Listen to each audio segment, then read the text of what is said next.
actually. I mean, there's a programme that's going to air. This is the one you'll be familiar with. The fact that, do you remember when he came, well, how can you forget, when he came home early from the D-Day situation there, it was for this ITV interview. Well, let me just show you a clip of what is in that interview. Watch. You are wealthier than the king. What do you do day to day to make sure you're still in touch with the kind of struggles ordinary people face? Have you ever gone without something? Yeah, I mean, my family emigrated here with very little, and that's how I was raised. I was raised with the values of hard work.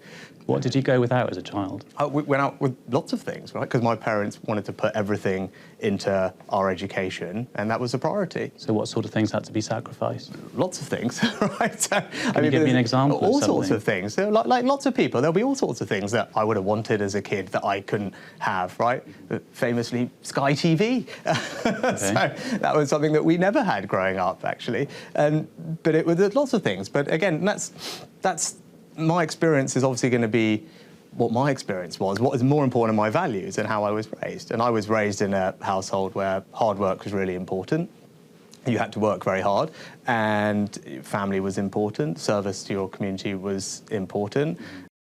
Now, I've got to say, there's been a massive backlash to that comment there. Apparently, it is offensive to people that have genuinely gone without stuff, whether it's food or whatever, that you'd have a Prime Minister saying those kind of things. I've got to say that, Danny, I have a slightly different view to this, because I don't actually like what's going on in terms of trying to undermine Rishi Sunak because of success that his family, and his extended family in particular, have achieved, or even himself, actually, he's achieved success too. Why are we so willing to kind of desperately shame people for wealth? I mean, first of all, there are lots of families who have a limited budget, even if they're not objectively poor, say, right? And that's represents a lot of families in Britain who are in that position.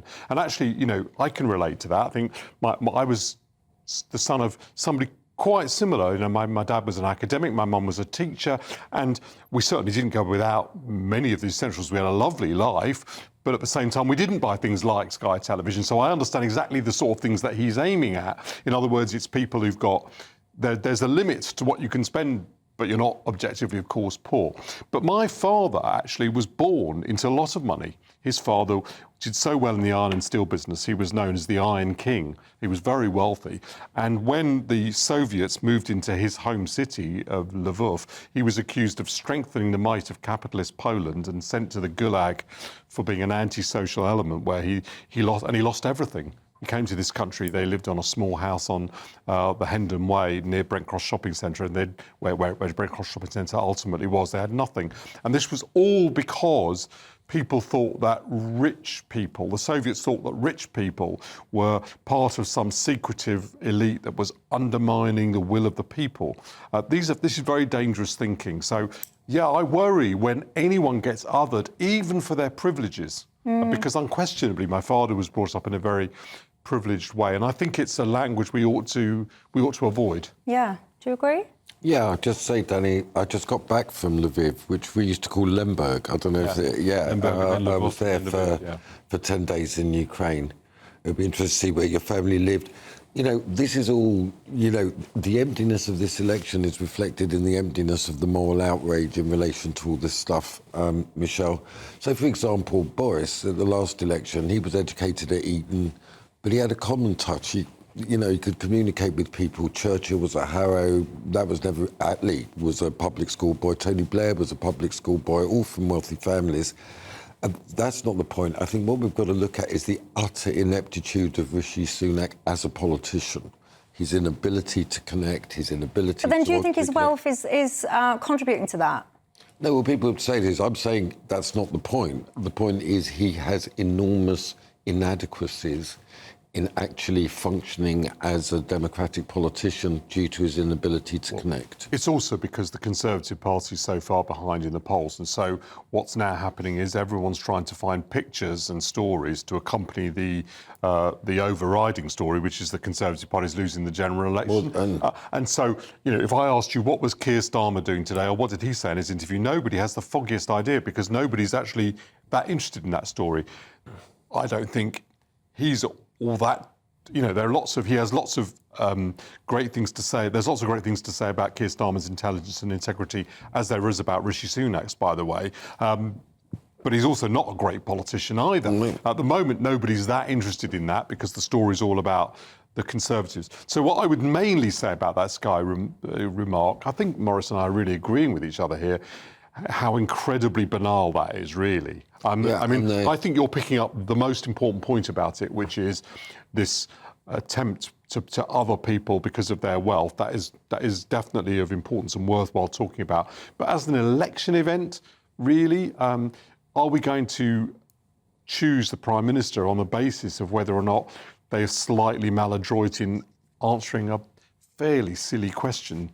It is a silly question, and I wonder, sometimes I think I had a very lucky escape when I was not elected in Hull, because I wonder if I was being put in these stupid situations by journalists, how would I react? And I don't actually think that I would have the patience to keep responding in a professional manner. And I've noticed, actually, and I don't know if it's just because... Well, Michelle, that might make you more popular. I mean, if you just genuinely respond. What I'm saying is it was almost painful to witness. If he said... But the real story, Danny, is the complete disintegration of the Conservative Party. It seems to be without direction, without ideological coherence.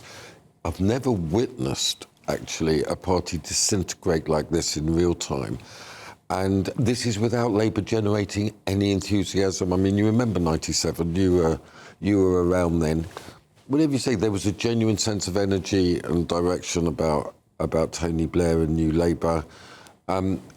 But I've never witnessed such a disenchanted election and such a fundamental disintegration of a great political institution of our lives, which is the Conservative Party. But this is your party. Do you agree with that? I basically do, actually. I mean, where I think I'd part with a lot of opinion is to say that it began with Rishi Sunak. I think he made a mistake when he became leader of the Conservative Party, not drawing a line with his predecessors. So the Conservative Party provided two prime ministers in a row, whom it then correctly decided for different reasons weren't adequate for the job. It's also done what I call sack its voters. So the Conservative Party has been a sort of party with a solid coalition. It decided it was going to change that to a completely different coalition. It then became a small government party trying to be the party for Hartlepool, where a lot of people wanted more public spending. So I think it's got confused about what it's trying to do, and it's been in power a long time. When you're in power a long time, you're anyway challenged, and that's what's happened, you know, in a nutshell. But it's more serious for the Conservative Party because in addition to having been in power for a long time, in addition to, I think, having these two prime ministers that they then got rid of, they don't really know as a party, or we don't really know as a party, what the coalition of support is.